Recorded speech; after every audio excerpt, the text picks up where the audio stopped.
청소년들 사이에 메타버스가 큰 인기를 끌고 있죠.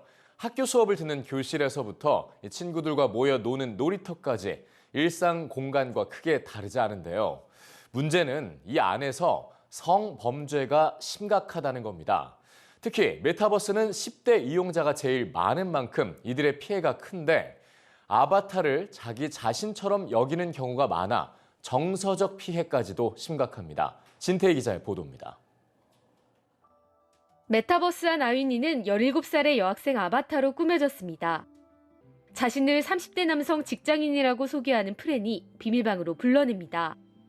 갑자기 아윈이 아바타의 몸을 밀착하며 손을 잡아달라든가 함께 목욕을 하자고 말합니다. 다른 날에도 선정적인 대화는 이어졌습니다. 한 세대의 사이버 범죄 모니터링 동아리가 지난해 한 달 동안 아윈이로 메타버스 안에서 활동한 결과 이를 포함해 모두 수차례에 걸쳐 성범죄 피해를 입었습니다.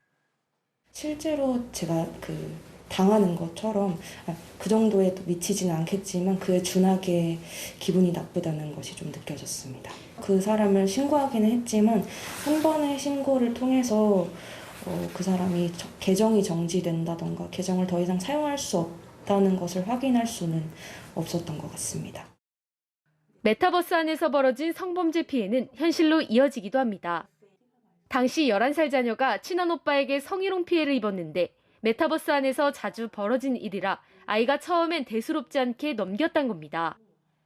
가슴 만지는 행위, 엉덩이 만지는 행위, 그리고 둘이 막 비비 부비적거리는 행위, 이거를 춤추는 모션 동작이 가능하다 보니까 그게 가능한 거예요. 지금 메타버스에서 서로 마주보고 다 동작들이 너무 익숙하니까 그리고 그냥 넘어간 거예요. 메타버스 성범죄 피해자 대부분은 주 이용층인 10대 청소년입니다. 하지만 정부는 메타버스 성범죄 피해에 관한 공식 통계조차 파악하지 못하고 있습니다. 통계나 이런 것들은 좀 없을까요? 이제 드릴 만한 거는 없을 것 같습니다. 지금 저희는 이제 성착취물 관련 실태조사거든요. 10대 청소년들은 메타버스에서 자신의 아바타를 분신으로 여길 만큼 크게 몰입하는 경우가 많습니다. 정신적 피해도 클 수밖에 없습니다. 지난해엔 아바타가 성범죄 피해를 입었을 때 직접 피해를 본 것과 같은 형태의 정신적 고통을 겪는다는 해외 연구 보고서가 발표되기도 했습니다. 더 큰 문제는 피해 사실을 인지하지 못하거나 인지하더라도 어떻게 대응할지 모르는 경우가 많다는 점입니다. 아이한테 아주 적극적으로 사랑하는 사람들은 이런 행위를 하는 거야 라고 해서 가르치죠. 부모는 지금 초등학교 6학년밖에 안 되는 내 딸이 모르는 사람한테 그런 일을 겪었는데 기가 막힌 거죠. 이 아이 입장에서는 나는 사랑하는 관계였다고 생각을 하는 거예요. 메타버스 성교육이 따로 생겨날 정도입니다.